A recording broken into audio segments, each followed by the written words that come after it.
The following program is made possible by Wells Fargo. Wells Fargo, the next stage. It's the most diverse field of candidates ever to run for the San Mateo County Board of Supervisors, and all 7 of them are here for a freewheeling conversation about the issues and their qualifications. The game is politics, and the game is on.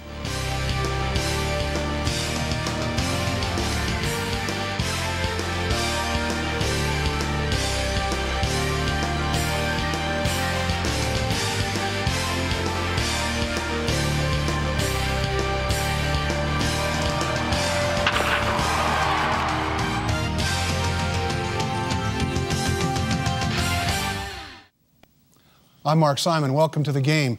One of the most common complaints heard among political insiders in San Mateo County is that not enough people run for the Board of Supervisors. Well, this year we fixed that problem. There are 7 candidates running for the District 4 seat being vacated by Supervisor Rose Jacobs Gibson, who was termed out. We're delighted to have all of them here.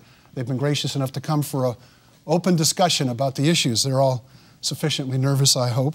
Anyway, thank you all for being here. I'm going to introduce the candidates now, starting with Andy Cohen. Welcome, Andy. He is the member of the Menlo Park City Council. Thank you for being here. Good. Thank you for having me. Our pleasure. Memo Morantes.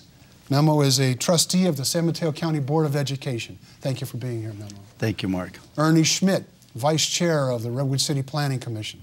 Thank Thanks. you for joining us today. Kirsten Keith, mayor of Menlo Park and an attorney. Thank you for being here. It's good to be here. Carlos Romero, who is a member of the East Palo Alto City Council, and according to the ballot statement, an economic developer. Delighted to be here. Thank you for inviting me. And then we have Shelley Masur. I'm sorry, I lost my place. She's a trustee of the Redwood City Elementary School District, and also on the ballot lists herself as a mother. Thanks for having me. And then Warren Slocum, a retired San Mateo County clerk, recorder, and assessor. Thank you all for being here. We've asked each of the candidates to begin with a 1-minute statement about why they're running, and we'll begin in that order with Andy Cohen. Andy, you've got 1 minute. Early in my life, it was ingrained in me to help others. I've tried to do that throughout my life as an attorney, as a judge, and as a city council member. I'd like to continue in that spirit and do so as your District 4 representative. Thank you, Andy. Memo Morantes. I've lived in San Mateo County for over 40 years, and I have the experience of the county, 23 years in private practice, and so I have the business experience to go along with it, 17 years with the Redwood City San Mateo Chamber of Commerce, so I know how to bring people together for a common cause. And I've been elected to the County Office of Education 3 times. I'm on my 12th year. So I know how the county works. I know what needs to be done across the county from East Palo Alto to Daly City and Colma. And I'm running because the Board of Supervisors need to have more diversity in their board, and also they need progressive leaders that know how to handle and tackle the present issues that we have. Thank you. Thank you, Memo. Ernie Schmidt. Thanks, Mark. Well, I've been in Redwood City now for 11 years, and I grew up in a family that devoted their life to public service. Both of my grandfathers were consul generals of Mexico, and my great-grandfather even served for Congress in Mexico. My family really inspired me to serve the public, and I have a huge drive and a huge passion for doing that. And I believe that my experience as vice chair of the Planning Commission and my private industry experience is going to be what it's going to take to get this county back up and running. Thank you, Ernie. Kirsten Keith. Hi, I'm Kirsten Keith. I'm I've been in this county for a long time. I'm a third-generation county resident. I was born in San Jose. I have 2 children in the public school system in Menlo Park. I'm the mayor of Menlo Park, and I'm proud to say that we brought Facebook to San Mateo County from Santa Clara County, bringing thousands of great-paying jobs. The budget is a huge issue for this county. In Menlo Park, when we lost $3 million from the redevelopment agency, we chose to eliminate our housing department. It was a tough decision, but it had to be done. And that is the type of leadership I would bring to the Board of Supervisors. I'm an attorney. I'm on the private defender program, so I deal with the safety issues of this county, and I have for the last 17 years. Thank you, Kirsten. Carlos. Good morning. I'm Carlos Romero. I am a 32-year resident of the County of San Mateo. 24 years involved in civic issues within the county, and about 14 years as an elected and/or appointed official within my city.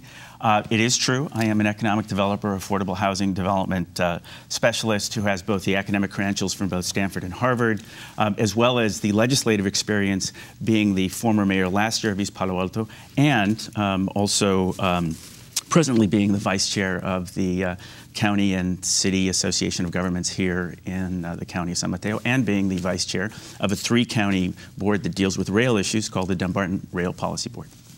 And primarily, my principles on which I stand are equity, independence of thought, transparency, and participatory government. Thank you. Thank you, Carlos. Shelley. Thank you. Good morning. You know, working on my first campaign at the age of 7, I learned at the young age the importance of working hard and contributing to your community.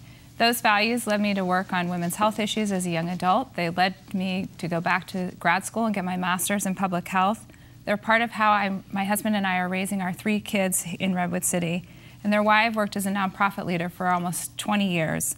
These values and this passion for this work are why I ran for school board 7 years ago, and why I'm running for the Board of Supervisors right now. They'll underpin the work that I do as a county supervisor as we balance our budget, implement healthcare reform, work to make criminal justice realignment actually work for this county. It's why I want to bring these values to work for this county and make it the best place to live, work, and raise a family. Thank you. Warren Slocum. Well, my name is Warren Slocum. I'm a candidate for the San Mateo County Board of Supervisors, 4th District, of course, and I'm running because I care deeply about San Mateo County. For 24 years, you may recall that I served as the Chief Elections Officer and Assessor County Clerk Recorder for San Mateo County, and during my tenure I had the opportunity to balance budget, innovate with creative problem solving technologies, and brought a sense of innovation and can-do spirit to that office. I think that the county's #1 problem that overreaches everything else is the budget. The last 3 years, the county spent around $243 million in reserves to balance its budget and to buy property. And that model is just not sustainable. It's a business operating at a loss, and we need to do something about that. I think that we can deal responsibly with our finances by taking a number of proactive steps. First of all, we need a plan that's solid, that's built on real data and not just wishful thinking. We need to operate more like a business. We need to innovate, and we need to collaborate more with community partners to bring solutions to the table. Thank you, Warren. Thank you. So I promised you I would then throw out a question that all of you can answer in no particular order. It's up to you to make sure you assert yourselves. That would be a critical quality of being on the board, I would suspect. So let's talk about the county budget a little bit, because it clearly could well be the overriding issue. It is a budget in trouble. It is a budget that a lot of people think has room for cuts. Maybe there's a need for increased revenue. What would be your solution to balancing the county budget and getting the fiscal house in order? Well, go ahead, Shelley. So, Mark, if I may, the county just looked a few weeks ago at a 5-year budget plan, right here. So they actually do have a plan that brings them from operating at a deficit to operating, not only being solvent, but showing a surplus at the end of the 5 years. It's based on revenue, new revenue, the 3 county tax measures that are on the ballot, in addition to some other new revenue, salary and benefit reductions, cost savings and efficiencies, and it assumes flat funding from the state and federal government. So it's not just completely wishful thinking. It's actually based on solid data. And I would also say that we can't continue to give raises to upper management, as was just done. There was an 11% raise given to the gentleman taking over Tom Huning's position. I don't think that is it sends the wrong message. It's not something that we should be doing, especially at a time when we're asking others to take cuts. I also think that we need to increase revenue, and we also need to bring jobs to the county. Jobs are key. I was just at the Job Train Breakfast of Champions this morning. I'm on the board of directors. And this is a great program that provides jobs. And if people have jobs, they can pay for their food, they can pay for their housing, their shelter, their transportation. And we really need to bring more companies and jobs to San Mateo County. We have an excellent county. We're sometimes overlooked and overshadowed by Santa Clara County and San Francisco. Anybody else? I think that Shelley is, she says something that I agree with, is that we are definitely taking steps in the right direction. I don't necessarily agree that taxing and cutting is the way towards prosperity. I think our energy really has to be focused on going out and seeking out those revenue-generating things, like companies that are willing or want to come to San Mateo County. I think we really need to focus on companies that are already here and those companies that we recognize that are ready to expand, help them expand, and really promote job growth. And the other thing that's going to be huge is also provide affordable housing. I think those are going to be some of the keys to help our budget. Warren. I think the other thing about that is, in terms of wishful thinking, there are tax measures on the ballot, but the plan shouldn't be built around the assumption that those tax measures pass. And I know that the county manager did say if they don't pass, we have to move in other directions. That's what I meant by wishful thinking. But be that as it may, I think a model for the future can be we can learn from what the sheriff's office has done in terms of consolidating services with municipalities for police services, for instance. There's a whole new opportunity for county government in this era of realignment where we look to that kind of model, that is going into cities, offering services at a reasonable price that create value where both parties win. Now, we have to start slowly with that, build on relationships of trust, but I think that model holds a lot of promise for us all collectively to save money as we look to the future. Memo. Budget is very complex, and we need to look at several different options. We do have options. Let's face it, San Mateo County is still doing better than most of the other counties. I have made an issue of executive pay. If the governor only makes $174,000 a year, we need to look at how do we compensate our executives. That's one issue. The other issue for me is definitely the unions, and we are being more proactive in regards to negotiating with the unions. We all are part of this game, and I like to see the 5-year budget plan so that we can start looking at revenues. I'm a business person. I've been self-employed, very active with the chamber, and I know that there are several groups, individual chambers, local chambers, as well as SAMCITA, that we have not brought to the table and contribute for this county. So. Let's be frank, we don't balance this budget on cuts alone. We certainly are not going to get to it by chopping up, management's budgets, or I should say their pay. It is a daunting task. We understand that. But I think we have to start from the point of, as a county and as a board of supervisors, we need to move towards really serious outcome-based budgeting. Why? Because it allows the county and the board of supervisors to actually determine what are those priorities and then set the budgets based on those priorities. So we will understand that if we need to cut parks or if we need to put money into parks, right, we're all behind it from the very beginning. Lastly, I want to say that this is going to take both revenue enhancement as well as as well as cost containment. And if we don't bring all stakeholders to the table, that's unions, that's management, and our voting public, so that, and far and wide, we hold these meetings up in North County, we hold these meetings on coast side and bay side, and make sure that we get consensus on where we move this budget. This present Board of Supervisors, I don't think has done that, and I certainly will move in that direction to make sure that there is full participation in deciding how and where and when do we have to, enhance revenues and cut the budget. And I would say, in Menlo Park, I was just going to say, in Menlo Park, we've also, we're looking at, I think it is true that we need to raise revenue, we need to have cuts. And so Menlo Park, one thing that we're looking at is raising the TOT, which is the transient occupancy tax, which is also something that the county is looking at. I do think we need to work with the unions, and that's what we've been also doing in Menlo Park. We've had our negotiations with all our labor unions, and it's been concession bargaining because of the difficult times. I think everybody does need to come to the table and discuss. And another thing, we need transparency. The whole county, the residents of the county need to understand what is in the MOUs, the Memorandum of Understanding. And it's important, as we do in Menlo Park, to post that information and let the residents view that information before we make votes on it so that they can comment. And I think it's important to bring everybody in. I always wonder about that transparency question. Isn't that really sort of what they hire you to do? Understand those things and represent them? Well, Well, you know, I was going to Carlos' point. I think we do need to start. One of the things. Well, one of the things that when I'm talking to elected officials and the community, there's one common thing that everybody tells me: we all want to arrive at more prosperous times. So it's amazing to me how we don't work together, supervisors and city officials, to arriving at that goal a lot quicker. And in regards to transparency, absolutely. Sometimes, and it's funny, sometimes we shun away from the media. And I think the media, if used correctly, can actually work towards our advantage and help get the word across and educate the residents in regards to what's going on, especially when it's coming to when we're talking about labor leaders. When we're in contract negotiations. I think we should involve some more transparency in that area. Well, let me go ahead, Andy. Someone said earlier that we must expect no help from the state and the federal governments in terms of finances. I beg to differ with that point.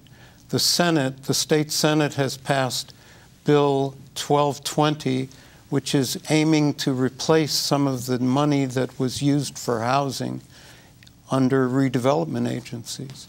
I think it is possible to see greater funding from state and federal sources. We've been in a recession now for 5 years. People on the Menlo Park Council predicted it would be over in 3. Now we're looking at least 5 more years. I think we need to be looking at ways to be creative, but I hear employees making sacrifices and volunteering to take less in the way of benefits and pay. I think we need to work together collaboratively on this Board of Supervisors. We've heard a number of things. I want to follow up on some of these topics and throw out a few thoughts and get your reaction to the county budget. You'll hear from officials that a huge percentage of it is proscribed, that there isn't a lot of room for innovation or for initiatives. Salaries, you can probably pay the governor less because more people want to be governor. The argument would be that to attract top-level executives at a county government, you have to pay a competitive salary. And in San Mateo County, that means a salary that someone can then afford to live here on. So when you talk about cutting somebody 11%, the argument might be that that position was woefully underfinanced in terms of its pay to begin with. So is salaries, let's start with just the question about salaries. Is that the place to start? Does it require across-the-board cuts? Does it require severe cuts at the executive level? But it's an issue of parity. Yeah, well, I want to comment on the fact that we actually do work together in this county, and we do. Carlos and I both sit on the City and County Association of Governments, for example. Vice chair, actually. Yes, and we're on that together, and that brings all the county together. I mean, all the cities are on there and the Board of Supervisors. I also sit on the San Francisco Creek Joint Powers Authority, which brings 2 counties together and cities, East Palo Alto, Menlo Park.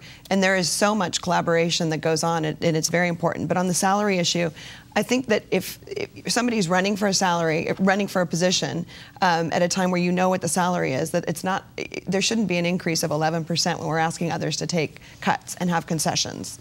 So that's important. Look, it really is an issue of parity and equity. So we have our rank and file workers, people that pick up the paper, that pave our streets, that work in our parks. We have management. If the message we are going to send to our employees is that we treat one particular group of folks differently than the other folks, that is then potentially our rank and file workers, people that are actually providing the services directly, then I think we have an internal cultural problem of does the county and the county and do the supervisors truly value everyone? So long as we can keep parity within those groups so that we don't create this enmity, I think we should look at at salary scales. But I'm not in favor of just unilaterally saying we're going to raise somebody's salary because it is required. I think we should do it in a kind of more cost-effective and conscious way. Conversely, I'm not in favor of setting a hard cap on a particular salary. I think you do have to look at what does it take to get somebody who can do an effective job don't you get what you pay for? Running your county. And running this county with a $1.8 billion budget is a huge job. But to the equity, to the concept of parity and equity, one of the things that we do in Redwood City School District is our top administrator, when our bargaining units have taken concessions and taken pay cuts, has taken the same pay cuts. So you can do something like that that creates a culture where we say everybody's going to work together to try and solve problems without placing these artificial caps on salaries without even knowing what's the result of that's going to be. Leadership begins at the top. That's what I was taught in the Navy, and that's what I've always believed. The problem is, in this county, there are many people who can't afford to live here, who are being driven out every year. This is especially true among renters. What we are not providing in this county is affordable housing for the working people of this county. We can't afford to lose them. We need to provide that housing. Finding a way to do that will solve a great many of our problems. That is true, and at the CEO Summit last week at the IBM campus, the Silicon Valley Leadership Group talked about this and the fact that one of the top priorities for CEOs in trying to retain people here is the lack of housing, that housing is an issue. Yeah, we'll get to housing later in the show. Warren. I think we need to be mindful of the salary issue, but I would focus on the revenue side. I think the county manager recently estimated that nearly $10 million could be raised in revenue if at the San Mateo Hospital we had more accurate patient records for services and improved billing, that the billing would be accurate and prompt. He estimated, I believe, $10 million in additional revenue could come from that kind of a source. So I think we have to be mindful of the salary issue, but there's also the revenue side. The problem you always run into is that somebody wants to install new operating systems that cost money to be able to recover the money. Memo, we're going to come back to you. We're going to take a break right now. We'll take a quick break. We're talking to all 7 candidates for the San Mateo County Board of Supervisors. Stick around. We'll be right back.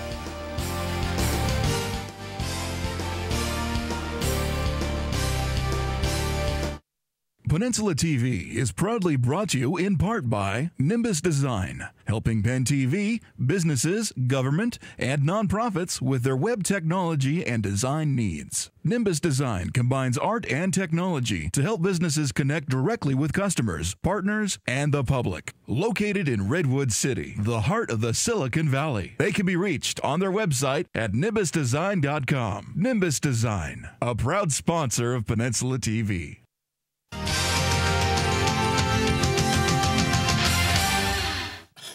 Welcome back to the game. I'm Mark Simon. We have 7 candidates running for District 4 seat in the San Mateo County Board of Supervisors. Rather than take additional time to introduce each of them, their names will appear on the screen as they talk. But we want to get right back into this discussion because it's going very well. We're talking about the county budget. We're talking about places to cut. We're talking about salaries. Memo, I cut you off before the break. Yeah, thanks a lot.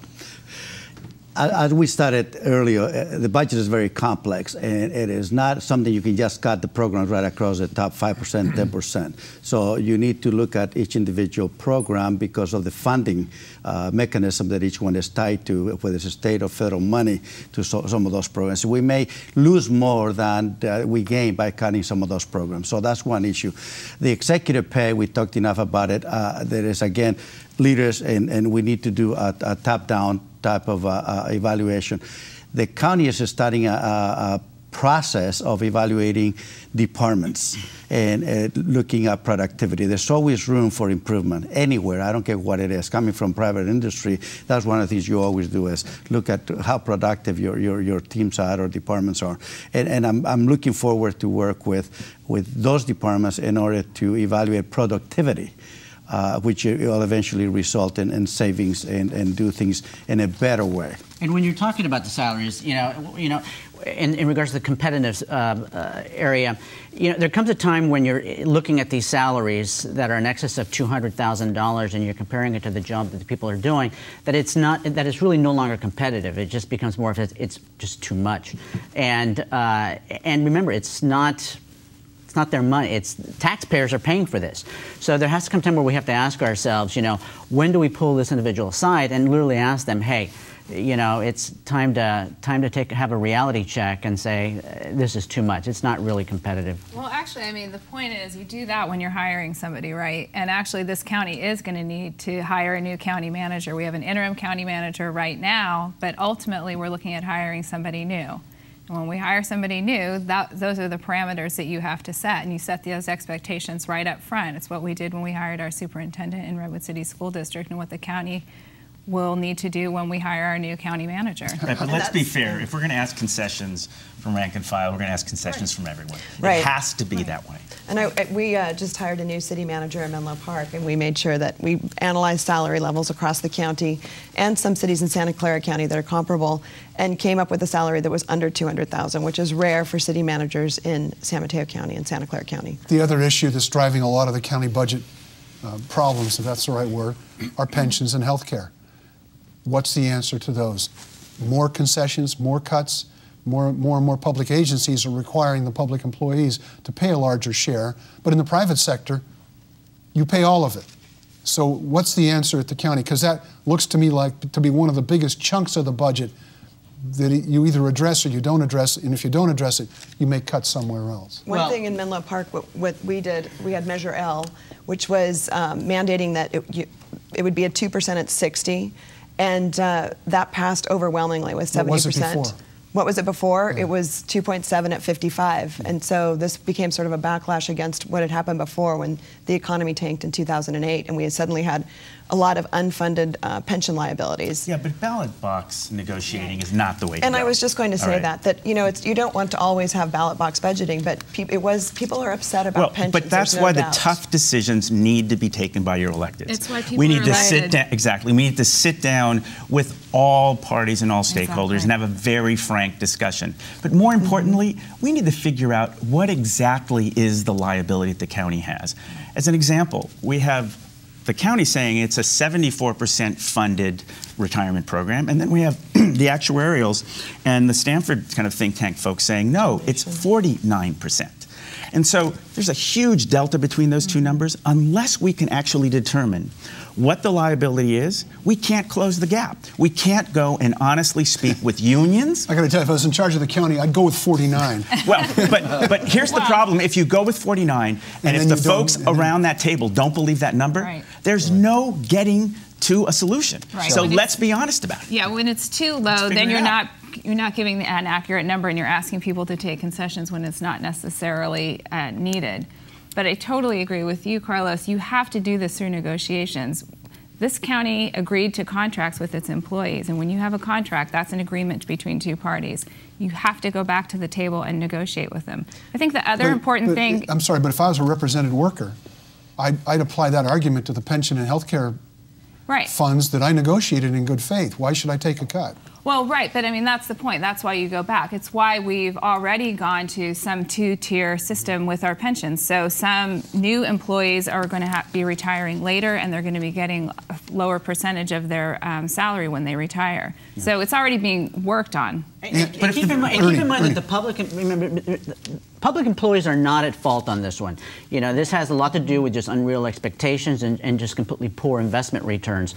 And, you know, to each one of the candidates' points, we do have to get around the table, and we have to consider, and we have to continue negotiating. Yes, the negotiations are going to be tough, but one of the things that we really have to consider when we're doing these negotiations, we definitely have to make them more transparent.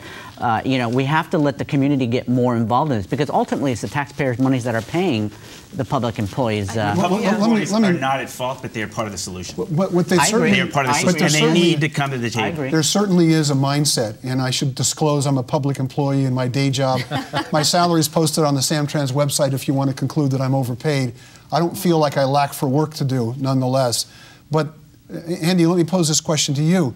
People do think public employees are the problem. They think they're overpaid, they think their pensions are too generous, that the health care programs are too generous. You know there's a long-standing history that the benefits were better, but the pay wasn't as good, and that was the trade-off you made as a public employee. You're on the Board of Supervisors. What are you going to tell the county workers when it's time to make concessions, or is it time to make concessions? Well, you're talking about history partly, Mark. History is a harsh teacher, but it's also ignored by a lot of people, especially politicians. One of the historic facts is that government employees have not been always such big earners. It's only happened in the last 30 or 40 years. At the same time, unions have taken a tremendous hit, not only private, but public unions. Still, public unions are the strongest, and they are in a good bargaining position, especially with the Democrats. This country is split wide open right now. What's needed is an attitude on this Board of Supervisors that we're going to look at individual problems, we're going to look at individual functions, and we're going to work collaboratively to solve our problems. Warren. I think part of it isn't just a matter of building trust among the parties at the table, in that, as Carlos was saying, what is the real number? Is it 49%? Is it 70%? And I think the difficulty that you run into is if you don't start from that accurate number, then there's just distrust around the table. So step one, I think, is getting a handle on that number, but then also establishing and building that relationship of trust, that when the people around the table say X, that in fact that's truthful, and that people can understand that.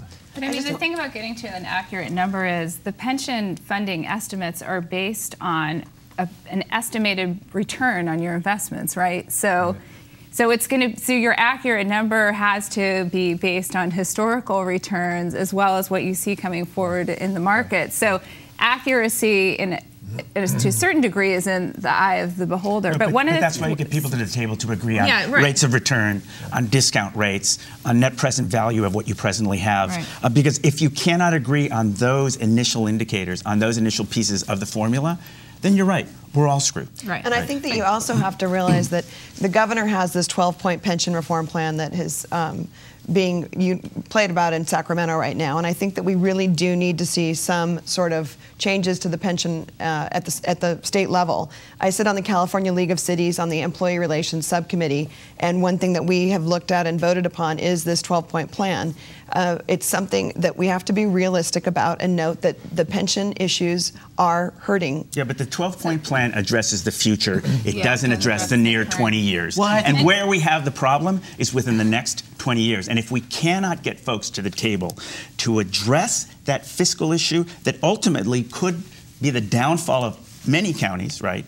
Our fiscal solvency is dependent on our really getting to the table and saying we're going to address this front and center, and not have the public do it through an initiative process, which could completely throw the whole pension process out the door. Right. So it is important that we not just We've been talking about a table so much, it's got me wondering which kind it's going to be. Is it teak? Is it mahogany? Ernie, go ahead. Labor unions are smart. Labor leaders are smart enough that which is not sustainable is going to simply stop, and that's not going to be in their best interest. So the best interest for everybody is to get together, have a transparent negotiations that that everybody's involved in, and work out these problems that we're having in the pension. Yeah, I would agree with that. Sure. Let's just take a step back for 1 second. Look at that. Let's look at the average pension of a person who retires from San Mateo County. We always think about these lavish benefits, but the average pension is between $35,000 and $40,000 a year. You can't even really afford to live in San Mateo County on $35,000 or $40,000 a year if you have other responsibilities. The other piece is, for many of our public employees, they don't receive Social Security. So their pension is the only thing that they're getting. So I get a little bit concerned when we get too far down this road of blaming pensions and expecting people to not have any retirement benefits when they've contributed and been members of our county and providing public service. I think some of the things that we need to reform are things like the large pension benefits as well as double dipping, where you retire, you come back, and you're getting your pension and you're getting a salary. But I don't think we're blaming pensions. Memo. I think I'd like Memo. Well, touch back on Carlos' statement in regards to the investments that we made and we continue to make. You can only base some of those returns on history, and look what we've been going through right now economically and investments and so forth. So, unfortunately, I like to stand and respect the pension plans that we have. But as we move forward, be at the table. No ballot measures anywhere in regards to contracts and negotiations. At the County Office of Education, we've done a great job being upfront, early, transparent with our negotiations. They don't want to lose their job, and there's really two options: either get cuts and your salary benefits and have a job, or no job at all. So we're all part of the solution, not the problem, but we're all part of the solution. We've been talking a lot about the county budget. I want to shift gears a little bit, move outside county government and the budget to the other largest responsibility the county has, which is a land use responsibility. People who are elected to the board are always surprised at the volume of time they spend in planning issues, especially because every single home that usually goes through the County Planning Commission ends up being appealed to the Board of Supervisors. So let's talk about it from a macro level. Land use. What's the most important land use priority that the Board of Supervisors can influence and should influence, and how should that influence be exercised? This will come clear as time goes on. Since the elimination of the redevelopment agencies, some functions could be taken over by counties. This county has an opportunity to be a true leader. It's a small county. We have 20-odd cities in the county, and these cities have local control over land use. Using control of county property only to provide housing is not going to work. And yet there are some people in this county working 3 jobs to pay rent. That must end. Providing affordable rental housing is a critical problem, and corporations, developers are not going to do it alone. Respecting private property and trusting our citizens to take steps to increase housing is what we must do. County land use. Carlos. I would agree that all land use is local, and it's the only way that land use has ever really worked since Euclidean planning, about 100 years ago. It isn't a lot of places I've been where people quote Euclid. Well, it's the city of Euclid, actually. It's not Euclid, the Greek. But what we do have to understand is the county intervenes in land uses primarily where there are adjacencies with cities. And because land use is local, the county has to be respectful and complementary to those intersections and adjacencies that exist between county land, where there may be some reason to do some development, and cities. So it doesn't make sense to build out in the green spaces, because really greenfield development is a thing of the past. And what we're doing in this county, certainly with our transportation and housing plans, is trying to meld that with land use so that we wind up developing along areas that have established transit infrastructure. Those aren't areas that are actually county, Fair Oaks may be one, right? But for the most part, right, we're talking about complementing the city's land use schemes. And we'll get into the redevelopment issue in a second, because I think there are many ways, and one particular way that the county could help complement that and actually spur appropriate land use throughout the county. Kirsten. Thanks. Yes, I spent 7 years on the Planning Commission in Menlo Park, and looking at all sorts of housing issues that came before us and projects that came before us. So I have a lot of background in the land use, and it is an important piece of what the Board of Supervisors have to do. I think that we also need to be mindful that there are the regional housing needs assessment numbers, and each city does have housing that they need to provide. We also need to collaborate with HART, which is the Housing Endowment and Regional Trust. That's a county-wide function, and it's a great program that cities can contribute to help provide low-income housing. I also think that we need to look at the low-income housing tax credits. I've brought this up before. There are companies such as Google that need tax credits, and they can apply this to low-income housing. It's being done. You just have to work with the developers and work with the companies that need the tax credits, and we can make this happen. happen. I also have spoken for Cool Cities and the Grand Boulevard Initiative. And the Grand Boulevard Initiative meets in this room, and it brings together everybody from around the county to talk about having higher density housing along the Caltrain corridor where we have transit so that people can get out of their cars and go to their jobs and not have to be in their cars to do so. We're going to have to take another break. We'll come back. You'll all get a chance to talk. Stay with us. We'll be right back.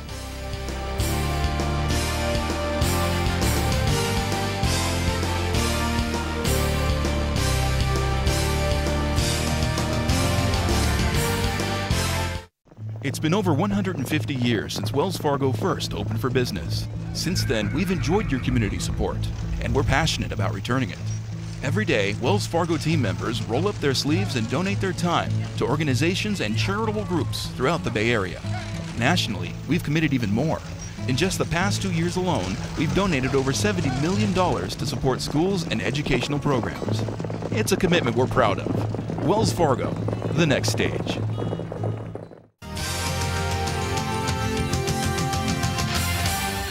Welcome back to The Game, a special edition of The Game featuring the 7 candidates running for the San Mateo County Board of Supervisors District 4 seat. That's a seat that's been held by Rose Jacobs Gibson, and she is termed out. We've just about run out of time. We have enough time now to ask each of the candidates to make a statement about their candidacy and why they're running, and we're going to start with Andy Cohen. Thank you, Mark, and thank you, listeners, for tuning in for this campaign roundtable. It is true that San Mateo County is facing problems.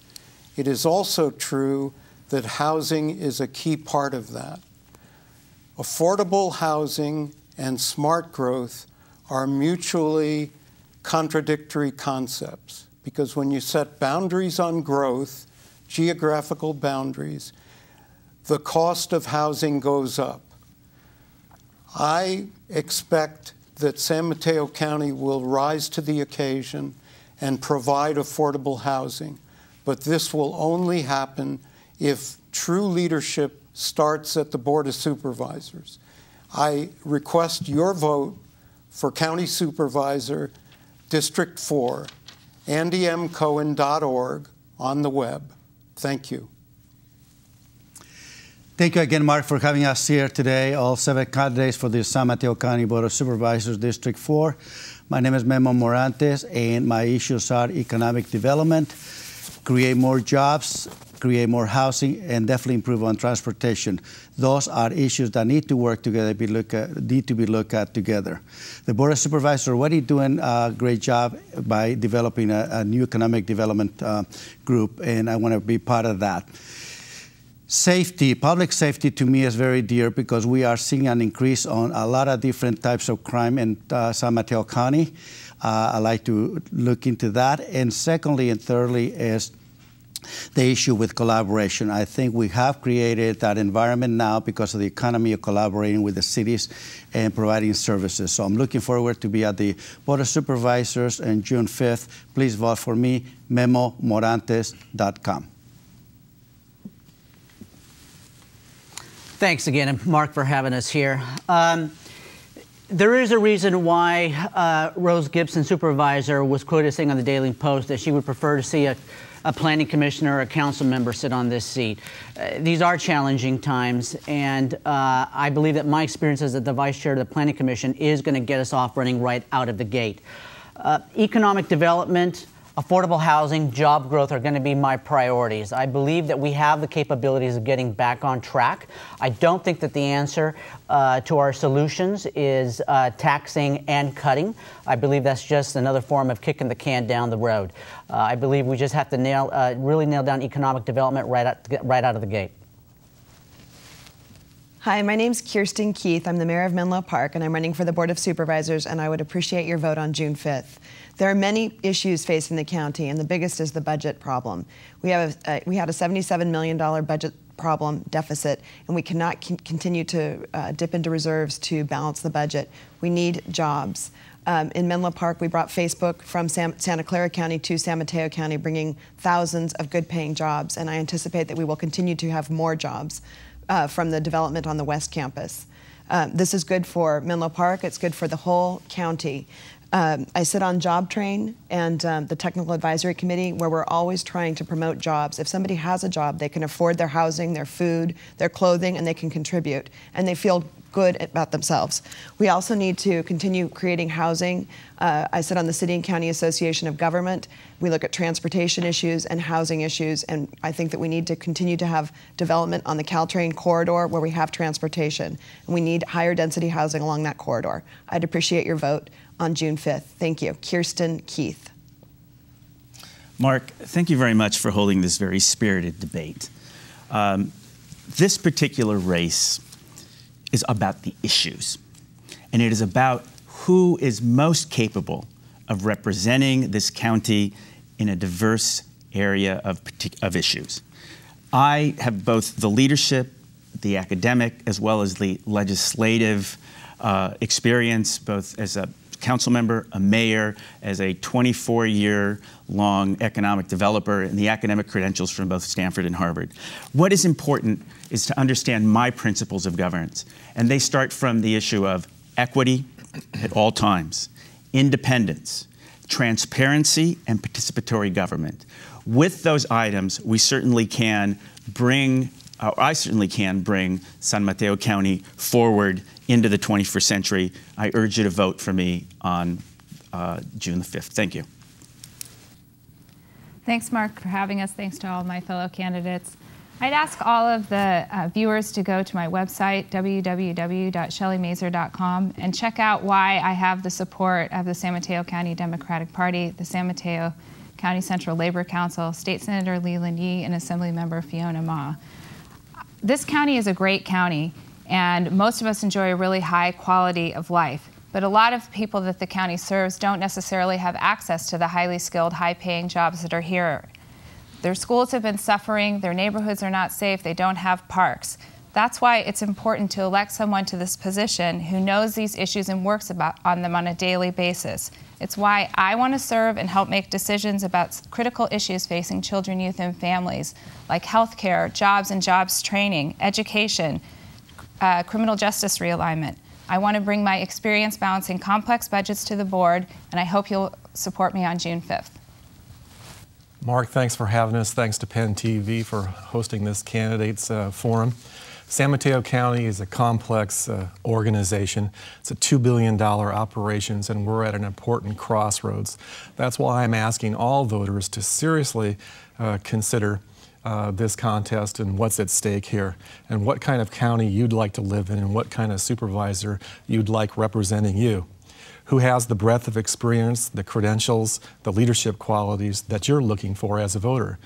I'd just like to remind you that while we're all running for District 4, every registered voter in the county has a chance to cast a ballot in this contest.